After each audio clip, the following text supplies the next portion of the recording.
Hello everyone, कैसे हैं आप सब। आई होप आप सब अच्छे होंगे। आप सभी को नवरात्रि की हार्दिक शुभकामनाएं।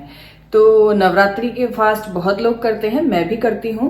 तो कोशिश करूंगी कि जो जो भी मैं नवरात्रि में फलहार बनाती हूँ उसकी रेसिपी आप सबके साथ शेयर करूं। आई होप आप सबके कोई काम आएंगी। तो ऐसी एक रेसिपी आज मैं बनाने जा रही हूँ जिसका नाम है फलोरी। आई होप आपने ये नाम नहीं सुना होगा। तो चलिए बनाते बनाते मैं बताती हूँ इसके बारे में कि फलोरी क्या है और मेरी जिंदगी में ये रेसिपी कैसे आई। तो फलोरी बनाने के लिए यहाँ पर मैंने उबले हुए आलू लिए हैं। मैंने 4 बड़े साइज़ के उबले हुए आलू लिए हैं। मैं 2 लोगों के लिए फलोरी बना रही हूँ। तो आप जितने लोगों के लिए बना रहे हैं अंदाज से अपने हिसाब से आलू लीजिए। उसके बाद मैंने ली है बारीक कटी हुई हरी मिर्च, सेंधा नमक, बारीक कटा हुआ हरा धनिया और थोड़ा सा सिंगाड़े का आटा। तो अब उसके लिए हम आलू को मैश कर लेते हैं। तो आलू को मैश करते करते बताती हूँ कि मेरी ज़िंदगी में फलोरी कैसे आई। तो फलोरी शादी से पहले मैंने कभी भी नहीं खाई थी, शादी के बाद ही खाई। मेरी मदर इन लॉ बनाती हैं।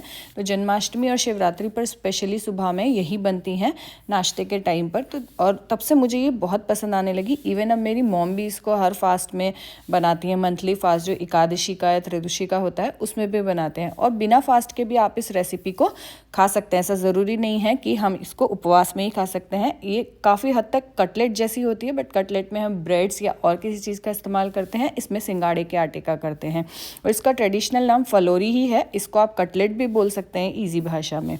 तो मैंने यहाँ पर हाथ से आलू को मैश कर लिया है। इसको हम ना ही ग्रेट करेंगे ना ही मैशर की हेल्प करेंगे। इसको हम हाथ से ही काफ़ी रफली स्मैश करेंगे। तो इसमें अगर आलू के चंक्स भी रह गए तो भी कोई प्रॉब्लम नहीं है। इसको हमें बहुत फाइन बिल्कुल भी मैश नहीं करना है, अच्छे से हाथों से ही इसको हम मैश करेंगे। तो इसके लिए ताज़े उबले हुए आलू लेंगे तो ज़्यादा अच्छा है। कई बार होता है कि हम फ्रिज में रख देते हैं और ठंडे आलू लेते हैं, तो उसकी ज़रूरत नहीं है। इसके लिए फ़्रेश आलू उबले हुए 1 घंटे बाद जब वो ठंडे हो जाएं तो हम यूज़ कर सकते हैं उसके लिए। तो हाथों से अच्छे से इनको बहुत स्मैश कर लेंगे और जो मोटे मोटे चंक्स रह जाते हैं बस उन्हीं को हम मैश करेंगे।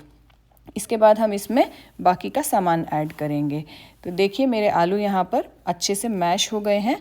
अब हम इसमें डालेंगे सिंगाड़े का आटा। तो मैंने सिंगाड़े का आटा एक कटोरी में लिया है और मेरी टेबल स्पून है, तो हम टेबल स्पून से मेजर करके 3 टेबल स्पून हम सिंगाड़े का आटा डालेंगे। आप अंदाजे से भी डाल सकते हैं, बट पहली बार बना रहे हैं तो थोड़ा नाप के डालिए। तो 3 टेबल स्पून भर के मैंने इसमें सिंगाड़े का आटा ऐड किया है। एक बारीक कटी हुई हरी मिर्च इसमें ऐड की है। ये बहुत ज़्यादा तीखी नहीं है क्योंकि मैं मेरी बेटी के लिए भी बना रही हूँ। अगर आप बहुत ज़्यादा तीखा पसंद करते हैं तो लाल मिर्च भी ऐड कर सकते हैं। बारीक कटा हुआ हरा धनिया मैंने इसमें लिया है, वो भी ऐड किया है। अब इसमें हम डालेंगे सेंधा नमक। व्रत के लिए बना रहे हैं तो सेंधा नमक का ही इस्तेमाल करें। नॉर्मली बना रहे हैं तो आप सादा नमक भी डाल सकते हैं। नमक स्वादानुसार मैंने इसमें ऐड कर दिया है। अब इस सबको हम अच्छे से मिक्स कर देंगे। इसमें सबसे अच्छा स्वाद जो आता है वो हरी मिर्च का आता है। तो हरी मिर्च को आप स्किप ना करें। बस आप इतना कर सकते हैं कि बच्चे के लिए बनाया तो थोड़ी कम तीखी वाली हरी मिर्च डाल सकते हैं। और अगर आपको बहुत ज़्यादा तीखा पसंद है तो आप इसमें लाल मिर्च भी ऐड कर दीजिए। अब मैंने इसको अच्छे से मैश कर लिया है और अब ये एक डो की फॉर्म में आ गया है। अब हम इसकी फलोरी या फिर कटलेट बनाएंगे। तो मैंने एक कटोरी में थोड़ा सा पानी ले लिया है। अब हम हाथ से बना रहे हैं तो हाथ को हल्का सा गीला कर लेंगे ताकि हमारा बैटर उस पर ना चिपके। और अब हम इसकी फलोरियाँ बनाना शुरू करेंगे। तो जिस तरह से हम हाथ में मिक्सचर लेकर लड्डू बनाते हैं किसी भी तरीका, उसी तरीके से इसको बनाना है, बस गोल नहीं करना है। आपने देखा कि इस पर मेरे फिंगर्स के भी मार्क हैं, तो यही एकदम ट्रेडिशनल इसकी शेप है। इसको हम किसी और शेप में नहीं बनाते हैं क्योंकि बिल्कुल ट्रेडिशनल रेसिपी मैं फॉलो कर रही हूँ, इसीलिए उसी तरह से बनाया है। तो इसके लिए हम क्या कर सकते हैं, एक स्पून का भी यूज़ कर सकते हैं जैसे मैंने किया। तो स्पून से जब हम डो लेते हैं तो हमारे सारी फलोरियाँ जो हैं वो इवन बनती हैं, छोटी या बड़ी नहीं होंगी, सारी एक सार बनेंगी। तो आप अगर बिगिनर्स हैं तो ऐसे स्पून का भी यूज़ कर सकते हैं। इवन किसी भी कटलेट को बनाने के लिए, लड्डू को बनाने के लिए हम ऐसे स्पून का यूज़ कर सकते हैं। और हाथ से एक एक करके हम सारी फलोरियाँ बना लेंगे।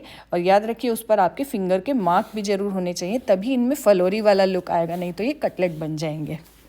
तो आज मैं इनको डीप फ्राई और शैलो फ्राई दोनों करूँगी। तो जो डीप फ्राई नहीं खाते हैं, तला हुआ नहीं खा सकते हैं, वो तवे पर इनको शैलो फ्राई भी कर सकते हैं। तो उसके लिए मैं दूसरी शेप बनाऊँगी। ताकि हम अलग से पहचान कर सकें कि कौन से वाली आपको मैं बता सकूं कि मैंने डीप फ्राई कौन सी की है और शैलो फ्राई की आप कौन सी की हैं। तो जो ट्रेडिशनल तरीके से मैंने शेप बनाई है उनको मैं डीप फ्राई ही करूँगी, और उसके अलावा जो हम तवे पर सेकने वाले हैं उसके लिए हम दूसरी शेप बनाएंगे, उसको मैं गोल शेप दूंगी, एकदम कटलेट जैसे हम बनाते हैं। आप वेजिटेबल कटलेट जो ब्रेड वाले सूजी वाले बनाते हैं उसकी तरह गोल। मैं मेरी बेटी को कभी कभी टिफ़िन में ऐसे बिना फास्ट के भी दे देती हूँ, तो उसके लिए मैं कोई भी शेप फॉलो कर लेती हूँ। लाइक कभी स्टार की शेप बना दी, कभी हार्ट शेप बना दी, ओवल, रेक्टेंगल, जैसी भी वो मुझे बोल देती है उसी तरह से बना लेंगे। तो अब मैं सारे एक एक करके कटलेट्स और फलोरियाँ तैयार कर लूँगी। तो फलोरियाँ जो हमने लंबी लंबी हाथ में मुट्ठी में लेकर बनाई हैं, और कटलेट कह सकते हैं आप जिनको हमने गोल गोल शेप दी हैं। तो इसी तरह से सारे मिक्सचर के हम फलोरियाँ बनाकर तैयार कर लेंगे। इनको आप बनाकर भी रख सकते हैं, और जब गेस्ट आएँ या अब आपको खानी हो तब आप इनको तल सकते हैं। देखिए मेरी सारी फलोरियाँ बनकर तैयार हो गई हैं, तो मैंने इनको प्लेट में अलग अलग रख लिया है। अब हम इनको डीप फ्राई और शैलो फ्राई करेंगे। इनको आप थोड़ी देर छोड़ दीजिए, 5 मिनट, फिर उसके बाद फ्राई कीजिएगा। तेल को मैंने गरम कर लिया है, और जब भी हम आलू से बनी किसी भी चीज़ को तलते हैं तो गैस बिल्कुल भी कम नहीं होनी चाहिए, थोड़ी तेज़ होनी चाहिए। मतलब तेल अच्छे से गर्म हो जाना चाहिए, नहीं तो हमारे कटलेट्स या फिर फलोरी जो भी हम बनाते हैं वो बिखर जाते हैं कढ़ाई में।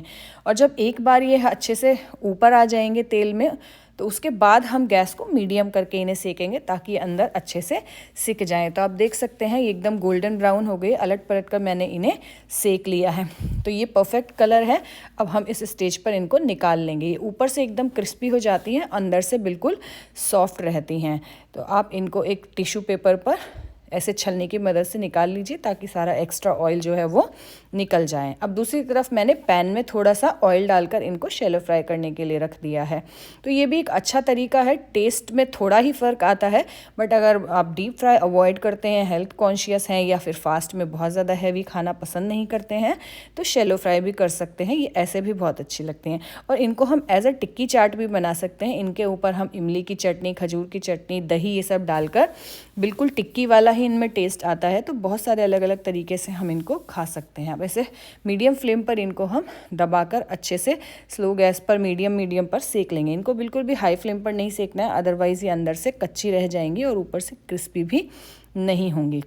तो देखिए हमारे दोनों तरह की फलोरी बिल्कुल तैयार है। और उसके साथ खाने के लिए मैंने खीरे का रायता या डिप आप कह सकते हैं वो बनाया है। क्योंकि मैं चाय नहीं पीती हूँ तो मुझे रायता अच्छा लगता है। तो दही में जस्ट खीरा, भुना हुआ जीरा, लाल मिर्च, गरम मसाला डालकर मिक्स किया है। और फलोरियों को आप व्रत में एंजॉय कीजिएगा। Thank you for watching my video.